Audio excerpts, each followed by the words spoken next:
श्री सुधाकर सिंह जो है, जब से राजनीति में इन्होंने पदार्पण किया है तब से शुरू से समाजवादी पार्टी के सिपाही के रूप में इन्होंने कार्य किया है। ये मऊ जनपद के बहुत जुझारू जमीनी नेता रहे हैं, कद्दावर व्यक्ति रहे हैं और राजनीति में इनकी एक अच्छी पकड़ है और इन्होंने हमेशा समाजवादी पार्टी के हित में कार्य किया है। और देखा जाए तो ये इसमें बराबर आगे चल रहे हैं, तो इनकी क्या भूमिका रही है कि घोसी विधानसभा का जो उपचुनाव हुआ है और मौजूदा जो विधायक थे दारा सिंह चौहान इस्तीफा दे करके बीजेपी पार्टी में गए। चूँकि बीजेपी पार्टी जो है एक तरीके से उत्तर प्रदेश की एक उभरती हुई पार्टी में से एक बड़ी पार्टी मानी जाती है। उनके सारे मंत्री लगे रहे, सारे विधायक लगे रहे, यहाँ तक कि हमारे माननीय मुख्यमंत्री भी जी आए, लेकिन फिर भी वो क्यों सुधाकर सिंह आगे चल रहे हैं? ऐसा है कि दारा सिंह चौहान जो समाजवादी पार्टी से विधायक रहे, ये जो पदलोलुप व्यक्ति हैं, पद के लालच में इन्होंने अपने विधायक पद से इस्तीफा दे करके और पुनः जो है भारतीय जनता पार्टी से टिकट लेकर के मंत्री बनने के लिए जो है प्रदेश सरकार में मंत्री बनने के लिए इस्तीफा देकर के चुनाव लड़े। वो अपने जो है मंसूबे में कामयाब नहीं हुए। कहीं उनको फागू चौहान जी की तो याद नहीं आ गई कि जिस तरीके से बीजेपी में फागू चौहान जी गए और उनको राज्यपाल बिहार का बना दिया गया, वही याद? हाँ, पद लालच के चलते उन्होंने विधायक से इस्तीफा दिया और लेकिन उनकी मंशा पूरी नहीं हो पाएगी। और 16वें चक्र की गणना में सुधाकर सिंह 21,000 मतों से आगे चल रहे हैं और हमको पूरा उम्मीद है कि सुधाकर सिंह चुनाव जो है जीत जाएंगे। वकील साहब, अगर ये चुनाव जीत जाते हैं तो 2024 का जस्ट लोकसभा का चुनाव होने वाला, इससे क्या निर्देश जनता के बीच में जाएगा? इससे यही जनता के अंदर ये भावना होगी कि जो भारतीय जनता पार्टी जो सरकार चल रही है वह जनता के बीच में सही ढंग से कार्य नहीं कर रही है। महंगाई से, बेरोजगारी से सारे लोग त्रस्त हैं और इसलिए जो है भारतीय जनता पार्टी को नकार रहे हैं। कुछ लोगों से हम लोग जब बात करते हैं तो वो कहते हैं कि नहीं, भारतीय जनता पार्टी ने रोड का निर्माण कराया, नई संसद भी बनवाई और जो मतलब चाँद पे, चंद्रयान पे कदम रखा, लेकिन दूसरी तरफ कह रहे हैं कि कोई विकास ही नहीं हुआ। इसकी क्या वजह है? नहीं, वो हवाई बात करते हैं भारतीय जनता पार्टी के लोग, लेकिन ज़मीनी कार्य नहीं करते हैं। सारी जनता जो है बेरोजगारी से, महंगाई से, भ्रष्टाचार से त्रस्त है, इसलिए सभी लोगों ने दारा सिंह चौहान को मुंह तोड़ जवाब दिया है। सुधाकर सिंह चुनाव जीत रहे हैं और सुधाकर सिंह के साथ हमारी शुभकामना है और आगे की रणनीति जैसा चुनाव परिणाम आता है, आगे की रणनीति तय की जाएगी। ये कलेक्टर परिसर में हमारे वकील साहब हैं, ये इन्होंने कहा कि 2024 का जो चुनाव होने वाला है इसके परिणाम से काफ़ी अच्छा होगा और लोगों के विकास के बारे में काम करेंगे। और जो चुनाव इस समय हो रहा है, गिनती चल रही है, जीत का परिणाम आने वाला है। सुधाकर सिंह की काफ़ी अच्छी भूमिका रही है घोसी विधानसभा में, लोगों से मिलते जुलते रहे, लोगों के विकास के बारे में जानने की पूरी कोशिश की, विकास किए, पद पर रहते हुए भी, न पद पर रहते हुए, इसलिए जनता उनको प्यार दिया और वो आगे इस समय चल रहे हैं। आगे का परिणाम आपको बाद में बताया जाएगा कि क्या होने वाला है, किसकी विजय होगी। अभी काउंटिंग चल रही है। मेरा नाम स्वर्ण प्रताप सिंह सोनू है। मैं चैनल के माध्यम से बताना चाहता हूँ कि सुधाकर सिंह एक ज़मीनी नेता हैं और घोसी नहीं, पूरे मऊ जनपद में सुधाकर सिंह का एक व्यक्तिगत व्यवहार है कि हर दल के लोग, चाहे वो समाजवादी हो, बसपा हो, सपा हो, भाजपा हो, सभी दल के लोगों ने मिलकर यह ठाना है कि सुधाकर सिंह घर के लाल को जिताना है, बाहरी दारा चौहान को आजमगढ़ भगाना है। और इसी ने कहीं न कहीं अंदर खाने से यह मैसेज था हर पब्लिक के मन में कि हमको घर के बेटे सुधाकर सिंह को ही चुनाव जिताना है। और कहीं न कहीं नाराज़गी बीजेपी में भी थी कि दल बदल के दारा चौहान आए हैं और इनको अंदर खाने से खबर थी कि इनको हम लोगों को हराना है, घर के लाख सुधाकर सिंह को जिताना है। और सुधाकर सिंह की ज़मीन में इतनी पकड़ है कि चाहे वो नरेगा का मजदूर हो या मंत्री विधायक हो, जिसको सम्मान उतना सुधाकर सिंह देते हैं, जितना आपको देंगे उतना इनको देंगे। वो दलित का बेटा हो या फॉरवर्ड का या बैकवर्ड का या अल्पसंख्यक का, सभी लोग सर्व समाज जुट के सुधाकर सिंह को मत करने का प्रयोग किए हैं। और सुधाकर सिंह भारी बहुमत से 500 से 1000 से ज़्यादा से चुनाव जीतने जा रहे हैं। 20,000 21,000 से आगे इस समय चल रहे हैं। कलेक्ट्रेट में खड़ा हूँ, आप रिपोर्टिंग देख लीजिए कि 21,000 से सुधाकर सिंह आगे चल रहे हैं। तो मेरी शुभकामना और घोसी की जनता के साथ है कि आप अपना बेटा को चुन के जो है एक मैसेज दे दीजिए आप केंद्र सरकार में, जो कि आपके इंडिया और इंडिया को जो है मजबूत करने में जो है कि इंडिया जो है मजबूत होने जा रही है। अच्छा, अगर देखा जाए बार बार ये बात आती है सामने कि जो घर के नेता हैं उनको विजयी बनाया जाए। जो 2022 का चुनाव था उसमें विजय राजभर भी चुनाव लड़े थे, वो भी घोसी के लोकसभा से हैं और दारा सिंह चौहान अदर स्टेट मतलब इलाके से थे, अदर ज़िले से। लेकिन फिर क्यों नहीं उस समय मतलब घोसी विधानसभा की जनता विजय राजभर को, जो अपने गाँव के लाल थे, उनको विजय बनाने का काम? विजय राजभर को देखिए, जनता ने कहीं न कहीं कुछ कमियां रह गई होगी, इस वजह से विजय राजभर एक बार सिटिंग विधायक वहाँ से थे घोसी से जो है। और दारा चौहान कुछ चौहान बिरादरी के में फर्स्ट बार जो समाजवादी ज्वाइन किए थे, उनकी बिरादरी के लोग भी उनके साथ थे। इस वजह से समाजवादी के कैडर के लोग सरकार बनाना था, इसलिए सोचे कि दारा चौहान को भी हम चुन के दे देंगे तो 5 साल हमारा कार्यकाल जो निभाएंगे। लेकिन इन्होंने निहित स्वार्थ के पाकर, अपने निजी स्वार्थ के पाकर जो है पार्टी से इस्तीफा देकर घोसी की जनता को ठगने का काम किए हैं। जो है ठग के जो है बीजेपी में आने के मंत्री बनने के लिए गए, तो वहाँ से कहीं ना कहीं इनको हाई कमान से आदेश आया कि आपको एमपी नहीं बनाएंगे, पहले एमएलए जीत कर आइए, एमएलए जीत कर आएंगे तो मंत्री बनाया जाएगा, और एमएलए हारेंगे तो फिर अपने घर आजमगढ़ जाएंगे जो है। और यहाँ से सुधाकर सिंह भारी मतों से चुनाव जीतने जा रहे हैं। नियर अबाउट जो है 6, 7 या 8 महीना विधान लोकसभा का चुनाव बाकी है, तो उसमें इनकी क्या भूमिका रहती है? जीत जाते हैं तो जनता के बीच क्या काम करेंगे? जीतने के बाद मऊ की जनता या घोसी से चारों विधानसभा प्रभावित होगी। जो है मऊ में जो है कि मऊ जिले का नाम जो है सुधाकर सिंह के कैडर पे चलेगा, और कहीं ना कहीं यह संदेश जाएगा कि एक बड़े नेता हैं और लीडर हैं कि जो कि मऊ के किसी भी समस्या को लेकर केंद्र और प्रदेश की सरकार में आवाज़ उठाने का काम करेंगे। अच्छा, इस उप विधानसभा चुनाव से न सरकार बनेगी न बिगड़ेगी, लेकिन फिर भी क्यों उत्तर प्रदेश के जितने मंत्री थे, विधायक थे, यहाँ तक कि हमारे माननीय मुख्यमंत्री जी भी वोट के लिए आए, आखिर क्यों आए? देखिए, पार्टी बेसिस पे सभी लोग अपने पदाधिकारी को जिताने का काम करते हैं, चाहे मुख्यमंत्री जी हों चाहे उनके मंत्री जी लोग हों, लेकिन जनता को चुनना है। यहाँ पे जो है कि जनता वोट करेगी, ना कि मंत्री और मुख्यमंत्री जी वोट करेंगे।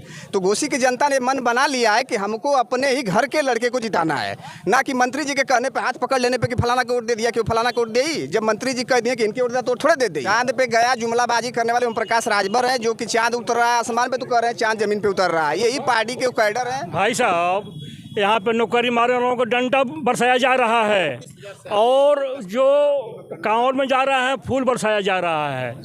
जो शिक्षा प्राप्त किया है, जो नौकरी मांग रहा है, वो जो है डंडा से मारा जा रहा है। और ध्यान दीजिए, और जो कांवड़ में लोग जा रहे हैं उनको फूल बरसाया जा रहा है। ये मानसिकता सरकार की ये है। ये सरकार, अगर आप रोजगार की बात करेंगे तो आप ये फेर सरकार है। अब इससे ज़्यादा मैं क्या बताऊँ आपसे। वाली सरकार है।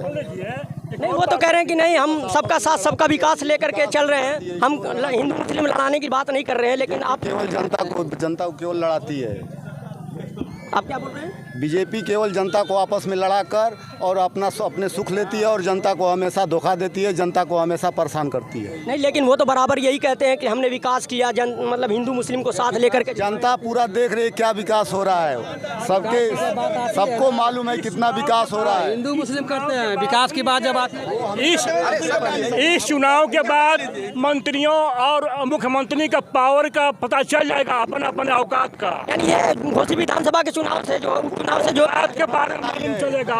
हम दूसरी तरफ चलते हैं, रुख करते हैं। हमारे यूट्यूब चैनल पे मतलब देखा जाए एक तरीके से उत्तर प्रदेश में एक, अगर हमारा इनसे संदेश जाएगा तो ये एक हस्ती रखते हैं उत्तर प्रदेश के अंदर। हम देखा जाए तो वो एक अपने आप में एक बाबा हैं, उनसे हम बात करेंगे कि ये बाबा नहीं है। मैं कुंवर देवेंद्र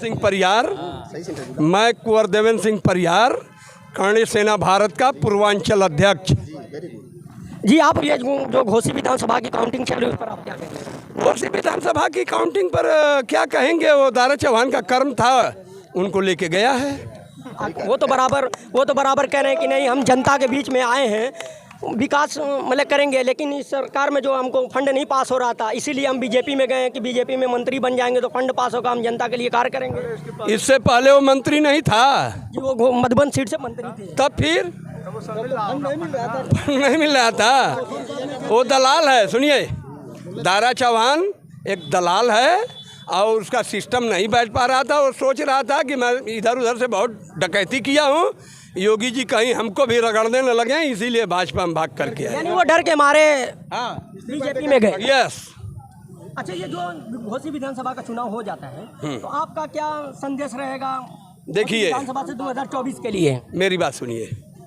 घोसी विधानसभा से यहाँ योगी और मोदी और अखिलेश और ये लोग चुनाव नहीं लड़े हैं। यहाँ कोई नेता नहीं चुनाव लड़ा है। आखिर कौन लड़े? यहाँ की जनता घोसी की चुनाव लड़ी है। सही बात। घोसी की जनता चुनाव लड़ी है। ये आपको ज्ञान होना चाहिए कि 40-40 मंत्री, 2-2 उप मुख्यमंत्री, मुख्यमंत्री और कितने समाजवादी पार्टी के पक्ष विपक्ष दोनों घोसी में भरा हुआ था, लेकिन जनता पर कोई असर पड़ा नहीं? कोई असर नहीं पड़ रहा है। क्यों? क्योंकि घोसी की जनता ही चुनाव यह लड़ रही थी। न सुधाकर सिंह लड़ रहे थे और न कोई नेता लड़ रहा था। लेकिन वो तो बराबर कह रहे हैं कि नहीं, हम 50,000 वोटों से चुनाव जीत रहे हैं। तो जीत रहे हैं तो देख सुन नहीं रहे हैं, वहाँ देख नहीं रहे हैं।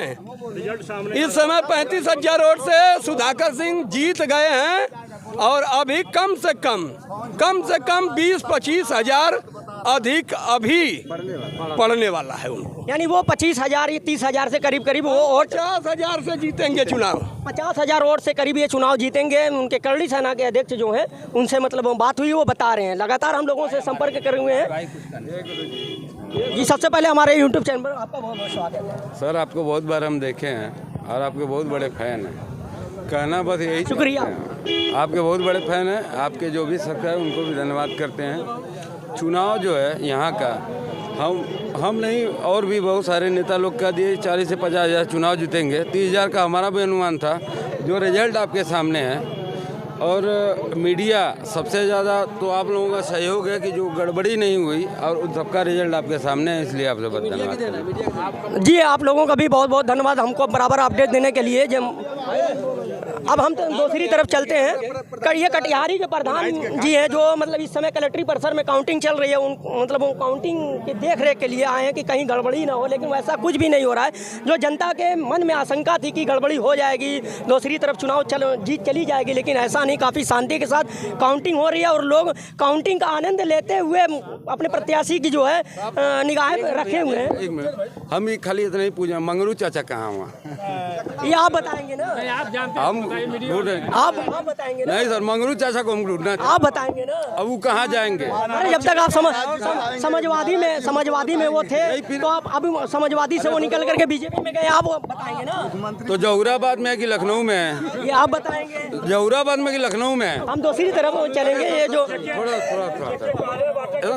आप पूछ लीजिएगा कि मंगरू चाचा कहाँ गए, बस उनके लिए पूछ रहे। मंगरू चाचा को बुलाइए। मंगरू चाचा आप बताएंगे हम दूसरी तरफ बात करेंगे। जो प्रधान जी से हम मतलब बात करेंगे कि आखिर कैसा इस समय माहौल बना हुआ है। माहौल यहाँ 15 दिन पहले से सुधाकर सिंह के पक्ष में बना था और यहाँ की जनता चुनाव लड़ रही थी और यहाँ एक ही मुद्दा था कि बाहरी को भगाना है, इस बार बाहरी और अपने घर को बचाना है। बाहरी बार बार आके जीतता रहा और घोसी विधानसभा को लूटता रहा। न किसी के मरने में, न जीने में, न कोई रोड है, न कहीं खड़ंजा, कभी वो आने का काम नहीं करता था। इस बार सारी जात एक मुठ बनाई थी कि दारा चौहान को यहाँ से भगा देना है और भगाने का काम हुआ है। सुधाकर सिंह जनता इतना मगन दिख रही है, जनता इतना खुशी दिख रही है। बारिश हो रही है उसमें भी आनंद लेकर के काफी मतलब काउंटिंग का इंतजार करे कि हमारे नेता कब विजय होते हैं, उनको बाहर आए, उनको स्वागत किया जाए। और जनता जो काफी खुश दिखाई दे रही है काउंटिंग से। यही अब तक का अपडेट आया है कि दारा सिंह चौहान जो है पराजित हो रहे हैं और सुधाकर सिंह जो है करीब 20,000 वोट से आगे 50,000 वोट से जो है आगे चल रहे हैं। कैमरामैन के साथ परवेज अख्तर, एडिटर